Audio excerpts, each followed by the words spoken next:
ಚಿನ್ನದ ಗುಡಿಯ ಚನ್ನಮಲ್ಲೇಶಗ ಹೋಗು ನಡಿ, ಶುದ್ಧ ಮನಸ್ಸಿನಿಂದ ಶ್ರೀಶೈಲ ಯಾತ್ರೆ ಮಾಡು ನಡಿ.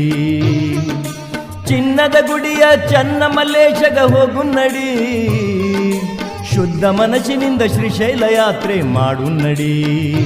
ಕಟ್ಟಗೊಂಡ ಕರ್ಮದಡಿ ಕಳೆಯಲು ಹೋಗು ನಡಿ, ಭಕ್ತಿಲೆ ಪಾದ ಹಿಡಿ ಬೇಕಾದ ವರವ ಪಡಿ.